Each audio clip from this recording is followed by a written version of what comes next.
Good evening, shortcuts. Welcome to the first for sale list of 2024. It's been almost a month since my last list, and there'll be two tonight. In the usual fashion, there'll be a classic rock list, and there'll be a soul, funk, jazz, blues, and reggae list that I'll do a little bit later. This list will go on sale 9 p.m. Sydney time, Wednesday 10th of January 2024. So what have I got for you tonight? Well, I don't know. Let's find out. I'm going to start here. I don't typically lead off with AC/DC very often, but what I have here is a Japanese first press of AC/DC's If You Want Blood, You've Got It. This is, of course, the first and only live album that they did with Mr. Bon Scott, recorded in Glasgow 6 months or so after they released Power Age, which, for my money, is their best record. And so what you get here is 10 super tight recordings. If you think about what a 70s live album was, you've got, the double albums from Peter Frampton and Thin Lizzy, which have their place. You get triple albums from Yes and others. What you get from AC/DC? 10 super tight punk rock almost nuggets. Riff Raff, Bad Boy Boogie, The Jack, Whole Lot of Rosie, High Voltage, Let There Be Rock, Rocker. It's just amazing.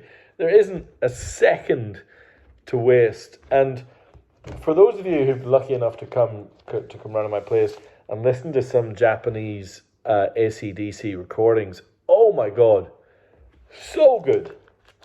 So good. I cannot tell you how good Japanese AC/DC is. This next record on the list is also quite special.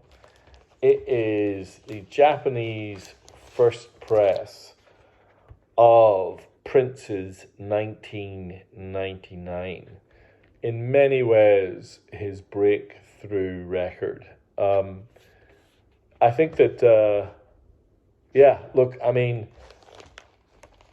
I love the early Prince records. Look at the inserts that are with this record. Wonderful stuff. And if there's ever a record where you wanted lyrics, this was it. But unusually for a Japanese recording, there was no lyric sheet. But what you get, two wonderful records. Obviously, the nuclear dystopian title track, 1999, is wonderful. Little Red Corvette, Delirious. That's just side one. That is as good a side one as I think there's ever been. And I think it's the best side one in Prince's career. The fact that this is a double just shows you that he was just spewing out just genius one after the other. Anyway, love this record. I'm pretty sure it's the first time I've ever had it. Certainly the first time I've had it with an OB. Something very different. This is Electronic Sound by George Harrison. Now, this, believe it or believe it not, is George Harrison's second solo record. It was released in 1969 on the rather unusual and very short-lived, because I think it only ever had the two George Harrison records, the Zapple label. This is the Japanese first press from 1969 in kind of miraculous condition, to be honest. For those of you who aren't aware, he made one of the first synthesizer records. And a very quirky, weird, and wonderful listen it is too. For those of you who have an Obi obsession, look at that. Yeah. Really interesting that they put it on the Zapple label, but it maintained the Apple Obi. And the other thing that I really like about this record that was confirmed by his kids is that George Harrison painted this cover himself. That's him plugging in his Moog. And this is a whole bunch of tributes to his kids and things. And of course, I like to think that's the Beatles. But it's pretty special and very unusual. And hopefully will go to a good home. Electronic Sound. It's George Michael. Now, I've got two of my personal favourite records of the 80s. And I think two of the icons of the 80s. We've just had Prince. Clearly, Madonna, Michael Jackson, the top tier. Clearly. But is it reasonable to say that one tier down? I'm actually going to take these out of the sleeves because the covers are iconic, because they feature the artists themselves in just truly iconic poses. I'm talking about George Michael's debut album Faith and Grace Jones. I think this was her fourth or fifth record, maybe her fourth, Nightclubbin'. Each in their own way, a truly legendary 80s recording. I'll start with Grace. So this was released 1981. Look at that sleeve. You know, maybe one of the first records to cross pop funk and fashion. And then, of course, George Michael, has his own tribute to fashion later in the decade. But the iconic model, Grace Jones, kind of got there first. I love this sleeve. And I've had a Japanese pressing of this for quite some time. Managed to find a second one. Taken me a couple of years, I'd say. They're super hard to find. I love this record. And so part of it, of course, a lot of you will know that I'm somewhat obsessed with Sly and Robbie. Sly Dunbar being the kind of drums and synthesizer genius that underpinned quite a lot of early 80s classics, including Nightclubbin' by Grace Jones, Robbie Shakespeare on bass guitar. And so between the two of them, you've got certainly the greatest rhythm section of the late 70s into the 80s. And they're all over this record. Think about something like Pull Up to the Bumper. Pull Up to the Bumper has an impeccable production. It is like a jeweler. Everything is where it should be in a pristine way. It's really good. And so that's why it sounds so good, I think, on Japanese vinyl, because it's beautifully produced. And so's this. I mean, look at that backside, Faith, George Michael. To come out of Wham and to make a record like this. What an achievement.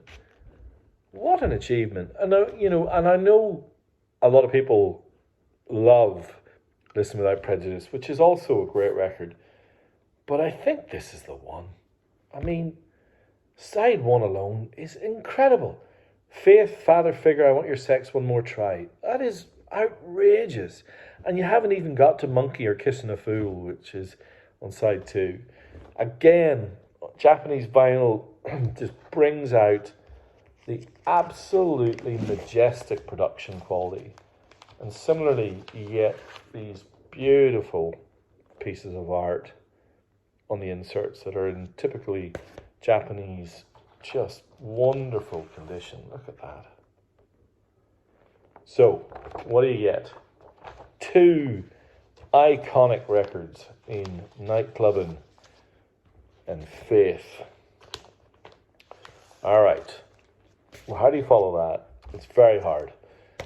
But I had to follow it with one of my personal favorite records.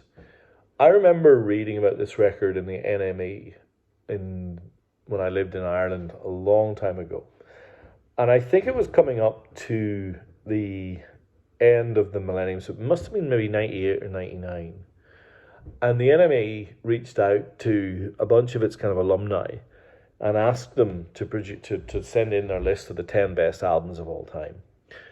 And this album stuck in my memory because Morrissey replied, and his top 10 of all time had 3 words in it: for your pleasure. And that's the record I'm going to talk about now. Roxy Music's second album, the incredible For Your Pleasure. For those of you who can't quite see it,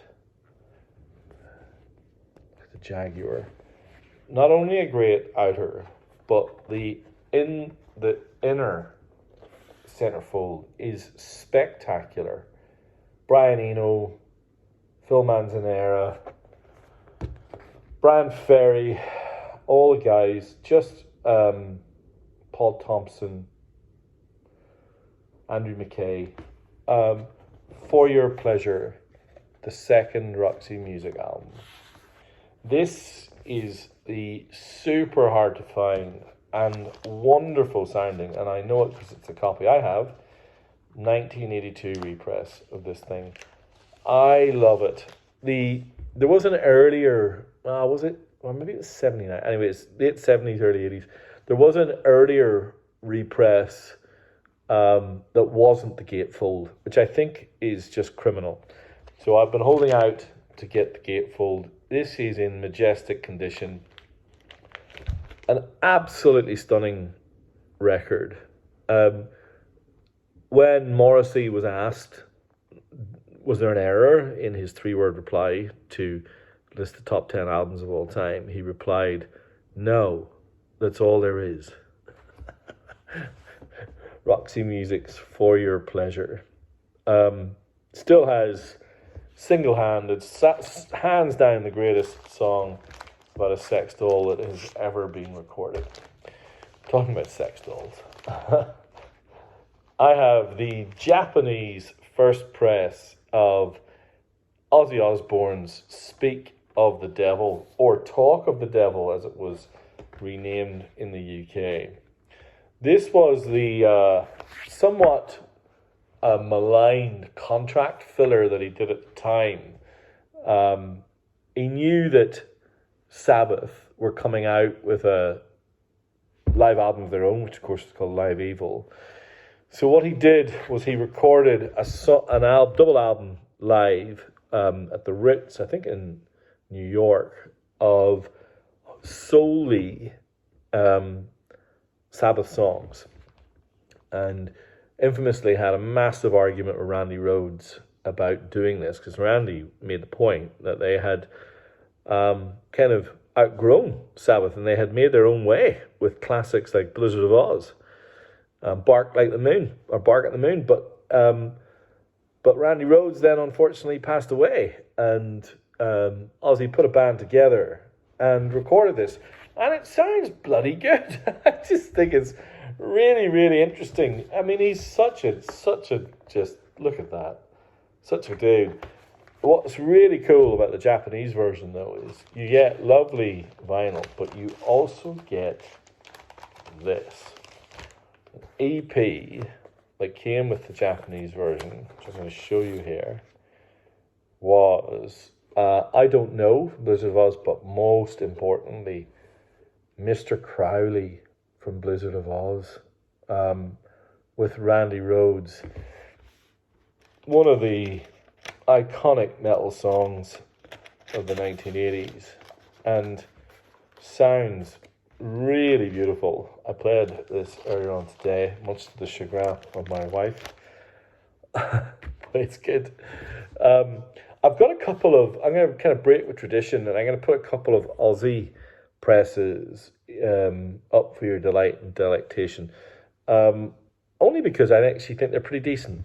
And what I've got is Hall of the Mountain Grill, the Aussie first press of Hawkwind's fourth record, of course, with the majestic Lemmy Kilmister on bass and vocals. But, you know, get Dave Brock, kind of the classic lineup, Lemmy, Simon House. Simon House, I think, joined for this record and colours things in with synths and Mellotron. Del Detmar on synthesizers and keyboards, which are pretty important for space rock. Simon King on drums and percussion, and he's really something, isn't he? I don't know if it's certainly top 2 or 3 Hawkwind. If you don't have a Hawkwind record, this is as good a place to start as any. And I like it a lot, which is why it's on the list. I also really like this record. David Bowie produced this record. It was Iggy Pop's debut solo album, The Idiot. The Aussie pressing of this is really, really good. Now, I've kind of been trying to understand why this record is so good compared to a lot of Aussie pressings. And there's a couple of things I've been able to find out. One is that there was, and his name escapes me, but there was kind of like the equivalent of an Aussie Bernie Grundman, who was really good on the lathe and has absolutely knocked it out of the park with this one. Yeah, look, this is a really interesting record. It's kind of dank and dirty, and it's really weird time rhythms, and Iggy Pop sounding particularly robotic the way that David Bowie produced it. But in a callback to the records I just showed you, including Grace Jones, the absolute highlight on this record is Nightclubbin', which is the second track on side 1, co-written with David Bowie, as I think pretty much every tune on this was. Nightclubbin' and Dum Dum Boys are top tier. And of course, Bowie took China Girl from The Idiot and reworked it for his own Let's Dance a few years later. Lovely record. All right, I've got 4 kind of classics to leave you with. If you haven't grabbed these, well, actually no. I'm going to call 3 classics and 1 kind of interesting. All 3 of these are superb, and you will know the records. These are just wonderful copies. Kate Bush's debut album, the Japanese first press, with the called The Kick Inside. That sleeve, how this wasn't the international sleeve, I don't know. Maybe Kate decided she didn't like it. I think it's just absolutely beautiful. I think she just looks and sounds incredible on The Kick Inside. We have the Japanese first press with Obi of A Day at the Races by Queen. I think it's their 4th record. One of their top tier records. Super heavy, hard cardboard, wonderful sounding record.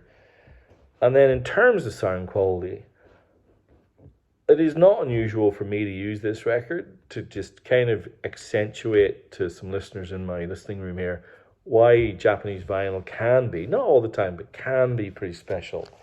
And it's this, the Japanese first press of Dire Straits' Communique, of course, on the Vertigo label.